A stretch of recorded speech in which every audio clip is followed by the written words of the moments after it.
আমার বলাগুলি যদি তোমার শুধু কথা ও চিন্তারই খোরাক মাত্র হয়, করার বা আচরণের ভিতর দিয়ে সেগুলিকে যদি বাস্তবেই ফুটিয়ে তুলতে না পারো, তবে পাও যে তোমার তমস্যাচ্ছন্নই রয়ে যাবে, তা কিন্তু অতি নিশ্চয়। তোমারই আমি। সমস্ত মানুষের আদি উৎস এক, ধর্ম বা বাঁচা বাড়ার পথও এক এবং গন্তব্যও অভিন্ন।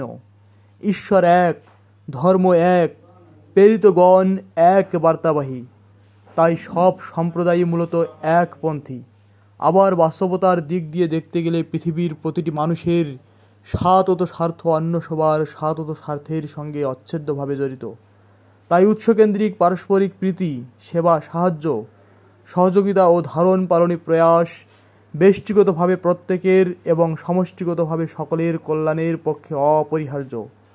পরম প্রিয়ময় শ্রী ঠাকুর এই ঈশ্বরিক লক্ষ্য মানব মৈত্রীকে সমগ্র সমাজে বাস্তবায়িত করে তুলবার জন্য ব্যাকুল।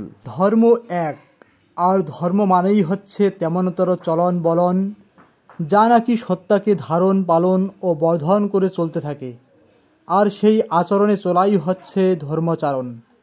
এই ধর্মাচরণ যে যেমনই হোক না কেন, যে ভাষাভাষী হোক না কেন, সকলের পক্ষে এক জাতীয়, যা অনুসরণ করে দেশ কাল পাত্রানুপাতিক মানুষ ওই ধৃতি উৎসারণে উৎসারিত হয়ে সত্তাকে ধারণ পালন বর্ধনে শিষ্ট ও সুষ্ঠু সংবেদনার সহিত লোকপ্রীতিসহ সাম্য যোজনায় নিজেকে ও নিজ পরিবেশকে সর্বতোভাবে সুষ্ঠু সম্বর্ধনার দিকে এগিয়ে নিতে পারে। আর এর ভিতরেই আছে ধৃতি বিধায়নার সমীচীন দর্শন, মানে যে বিধায়না মেনে চলে বা পরিপালন করে সম্বর্ধনাকে সুষ্ঠু তাৎপর্যে উচ্ছল করে তুলতে পারা যায়। আর ধর্মের মূল কেন্দ্রই হচ্ছেন সেই আচার্য, যিনি আচরণ করে এই তুকগুলি জেনে শুনে নিজে পরিপালন করে সার্থকতায় পদক্ষেপ করেছেন।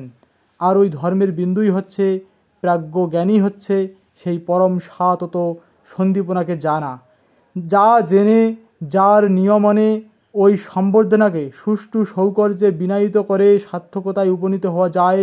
আর তার পথই হলেন ওই জ্ঞাতা, যিনি আচার্য। আর তিনি হচ্ছেন গডই বলো, ঈশ্বরই বলো, ব্রহ্মই বলো, আর যাই বলো, বাচনিক তাৎপর্যে যাকে ইঙ্গিত করা যায়, এই তো হলো কথা। ব্যক্তিগত ও সমবেত সন্দীপনায় কৃতিদীপনী লোকরঞ্জন তৎপর তিনিই তো প্রকৃতির আশীর্বাদ, আর তিনিই প্রাকৃতিক রাজা, তিনিই তো সহজ মহাপুরুষ।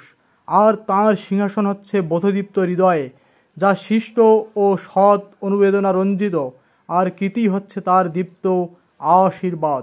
যারা ঈশ্বরকে মানে, আদর্শ পুরুষকে মানে, ধর্মকে মানে, অনুসরণ করে সাধ্যমতো, তা সত্ত্বেও তাদের যারা মেলেচ্ছ কাফের বা হেদেন ভাবে বা বলে, বুঝতে হবে সেই তাদের মধ্যে মেলেচ্ছ কাফের বা হেদেন ভাবেরই অভিব্যক্তি বেশি।